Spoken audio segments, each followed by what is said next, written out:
All right, I want to talk to you today a little bit about stress and freedom. About stress and freedom. So, everybody and we all know, or we think we know, that stress is a bad thing. You hear it all day long. Stress kills you. Stress kills you. Stress kills you, and this and this and that. We hear it all day long. The freedom is good, right? Freedom is good. It's good. I want to turn the table on you and tell you, let's look at things differently.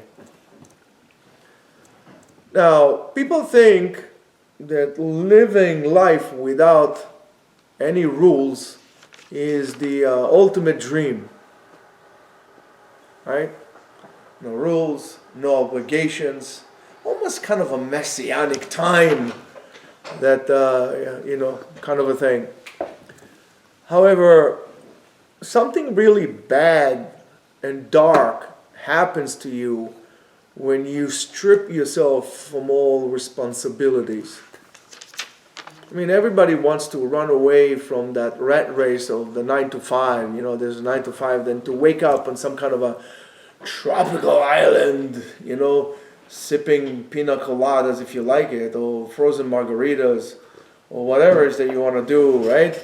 To drink, to get yourself a cold beer before 2 o'clock on a Tuesday or Wednesday, without giving any kind of a din v'cheshbon, any kind of account to anyone, basically to do what you want. And by the way, there's people who go like this to vacation all the time, and they think that this is really the way to live.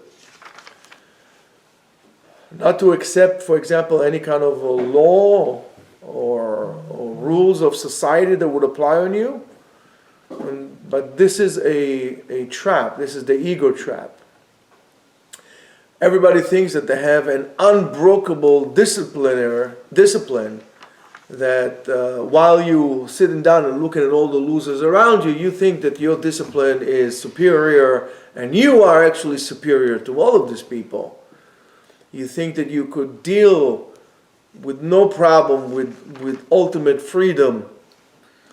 But what we don't know, or what you seem to ignore, is a small psychological, or human psychological aspect. There is a concept that is called healthy friction. And healthy psychological friction is a concept that, according to this concept, humans, need a certain basic level of stress. They need structure, they need societal resistance and responsibility, in other words, to be held accountable to what we call in Hebrew din v'cheshbon. You need to be accountable, and this is needed in order to keep a certain mental stability and personal growth.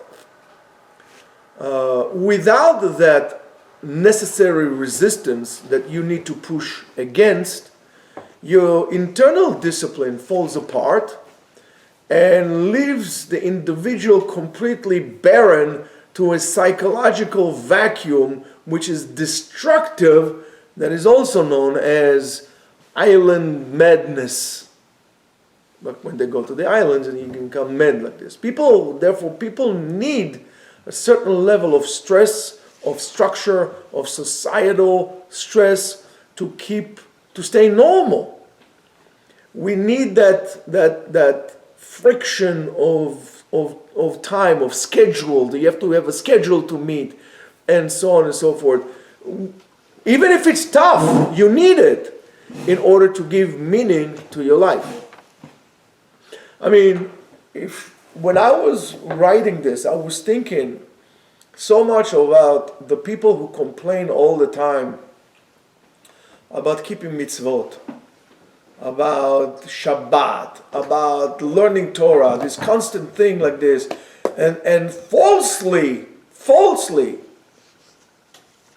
lead themselves, or being led also by others, to the false imagination of what is really the Messianic era during the time of Mashiach. Comes the Gemara and comes the Rambam and tells you, "En ben miyemot Mashiach leyamenu ela she'abud malchuyot." There's no such thing as going to sit down all day long sipping wine, eating grapes, and doing that. This is a lie. It's false. Guys, you gotta go to work. You have to give an account. You're gonna get fired. You're going to do. The only difference is you're going to be able to be free, sovereign in your country, to learn Torah, to worship God. But everything else is the same thing. You're going to go to work, you're going to get sick, you're going to die. Don't think you're going to live forever. That's nonsense. And by the way, if we'll finish this, Be'ezrat Hashem, you'll see that in a way also death is also a blessing. Death is also a good thing. And it always hovers on us as something looming in the horizon. It actually helps us to live life in a better way. So we need that friction of a harsh winter that really forces us to come inside the house and becoming more productive. You need that. We need that societal judgment and or peer pressure of people our age or our family to prevent us from coming to the point that you're going to wear pajamas all day long and be drinking in your pajamas all day long. And people are going to say, "Hey, listen, what are you doing?" Yes, you need that accountability and pressure that comes from society. When you don't have to pay, for example, for rent, or you don't have to pay for your mortgage, when the weather is always warm, when you are completely free from all the social expectations, you're falling into this dark pit. Now, if you look at countries that they have the seasons, and it's not always perfect weather, you'll see that these are probably the most productive countries out in the world. Countries that it's always so, perfect weather, all they do is sit around and smoke ganja all day long. They can't seem to do anything with themselves. Nothing. So, that absolute freedom is not a blessing. It is a petrifying psychological void. When no one holds you accountable, your discipline evaporates in a minute. And as I said to you before, that's called island madness. And that starts very slow. How does it start? And by the way, happens also to people when they go in retirement. Here comes the Torah and tells us, "Mister, you got to learn all day long. You got to serve someone all day long. You got to go to shul. You got to daven. You have to go pray." That's why, you can't say, "I don't feel like going to shul. I'm going to daven at home." Because before you don't daven at all. You don't daven at all. You're not going to pray at all. You're going to be a bum. So when you don't have that, every single day you'll see you're going to get up. Every single day you're going to get up later and later and later.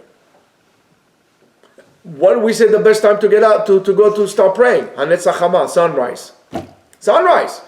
Now you might understand why the idea, or in the future, those people will tell you, whether they're completely socialist or super trillianist, that one day people are going to sit at home and the government is going to pay them money to sit at home. That's a very bad idea. That's an idea that would ruin society completely. I don't think that we would need wars at this time if things comes to that, because we're going to simply perish. So stay away and be careful when you hear such fantastic ideas of the government is going to give you money to live. It's a terrible, terrible idea. You're going to start slowly not setting up your alarm clock. You're going to give up going to the gym and taking care of yourself, because guess what? It's too hot, man. I don't feel like it. Or it's too cold. I don't feel like it. And before you know, you start drinking a little earlier in the day. And it starts earlier and earlier to the point that you're going to brush your teeth with a bottle of Jack. Like the famous song, right? Tick-tock, right? And your days are going to start mixing up with one another. Monday will feel like Sunday of last week. Sunday feels like Saturday. You don't know left from right anymore, right? Everything is the same. There's not going to be a weekend because there's no week work. So there's not going to be a weekend. Shabbat would lose its magic. The whole magic of Shabbat is, like the Torah tells you, Sheshet Yamim Ta'avod, you're going to work for 6 days. And Shabbat, you're going to retreat. Why you appreciate Shabbat so much? Because you work hard all week long. And now you have Shabbat. So therefore, once you remove that working hard, Shabbat loses its meaning. And before you know, once it loses its meaning, you stop keeping Shabbat. The Torah knew that from Sefer Bereshit, from the book of Genesis, knew that you need to work 6 days a week and then take a break on the 7th.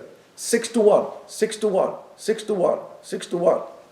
People want to be spiritual, they want to do like 6 to 1 the other way around. 6 days to sit down, maybe 1 day to put like a... I mean, that's one of the problems that you have with people working from home. It's a terrible thing. Most people do not have the discipline to work from home, start right away. They're going to get up and they don't change from their pajamas, and it is a horrible, horrible idea. It's a very good thing to get up in the morning and go to work. It's a blessing to go to work. I don't know who put this poison into our heads, but they sure did. And as you could see, the less you go to work, the more society actually controls you in a negative way. Because at the end of the day, this false freedom is just false. It's not freedom. It's actually slavery. It's actually slavery. So at the beginning, it's a dream come true, right? There's no pressure of work. There's no pressure of meetings, right? No deadlines, etc., and so forth. There's no need to improve yourself and to push yourself forward. But you should know that you're falling apart. You're falling apart. You lose your central of internal focus. You lose your internal control. And before you know, comes a year or two, and all of a sudden you find your health deteriorating. And that is because, one of the reasons is because this endless calm that you are experiencing simply burns out. You know, going from one party to another, taking one chill trip to another chill trip, burns all your dopamine receptacles in your brain. It burns them out. And before you know, you're going into harder drugs, you're going into drinking, and you're doing so only to simply feel alive. Because you need to feel something. You became numb. Because your life, even though I hate this band, but the point is there, you become comfortably numb. You don't feel anything anymore. You lose your connection with your friends, and before you know, you develop fear and anxiety to go back to the world, to the real world. So you become paralyzed because of less of urgency that you would experience in your life, and you're turning into the ghost of your own self, or should I say your previous self. You're telling everybody you live the life, the good life, the dulce vita, but you're really suffering from deep depression. And the rabbit hole seems to be endless. It is a black hole that sucks yourself in. You can't break away from it. We need structure. We need responsibilities. We need accountabilities. We need stress. We need pressure. We need that societal guardrails that are going to keep us healthy, mentally healthy. And when there's no responsibilities and there's no obligations and there's no accountability, you float in a complete vacuum. You don't live the life. You simply rot. Without any obligations, you stay with the biggest and most darkest problem, yourself. You stay with yourself. Life is not a playground, right? And if you're not going to treat life with the proper respect and responsibility, they're going to turn ugly. And why they're going to turn ugly? Because they're going to turn into a mirror of yourself that reflects exactly who you are when nobody is watching. And that is an ugly sight. It's not enough that society would just direct you. You also need yourself to have a tough and how should I say it? Unnegotiable structure. Unnegotiable structure. You need to be tough with yourself. You need to get up early. You need to define and keep and guard your boundaries, just like a country. You can't have a country with open borders, right? Tell this to Biden and company or Mr. Obama over there. Spain. Now take a look at Spain. Open boundaries. Look what happened. People use the streets for toilets. You are not immune from having human psychology affect you. You are a person unless you decide to stop being a person. So my suggestion to you is, be careful. Be careful what you wish for. Be careful in how you conduct your life. Sit down with yourself. Say, how is my schedule? Am I tough with my schedule? Do I give myself too much slack? You're going to give yourself slack, not a problem. 1 to 6. Work hard. Work hard. And then relax on Shabbat. Do you have a schedule that you stick to? Look how amazing the Torah is when the Torah told us the first question in which a person is being asked when he goes up to the heavens is, Kavata itim la Torah. Did you set yourself time? That's why I'm very big about, listen, don't compromise on your time learning Torah. Listen, there are some things that are unexpected, but not everything is unexpected. Because sitting down and coming on a specific time, not negotiating on maybe I could come later, maybe I could leave earlier, when you don't negotiate on that, this is the key not only to success, this is the key to actually having a life. This is the first question they ask you. They didn't ask you, were you a good person? Did you die for somebody else's sins? Kavata itim la Torah. Did you set yourself time? Do you have boundaries? Do you have limits? Do you know your place? Don't look for an islands in the wind with a glass of cold beer and do absolutely nothing. Stay away from it as if you stay away from poison. If you know anything about life, if you know anything about good quality life, it's not being measured by what you don't do, but rather by what it is that you do. Have a great day and be productive.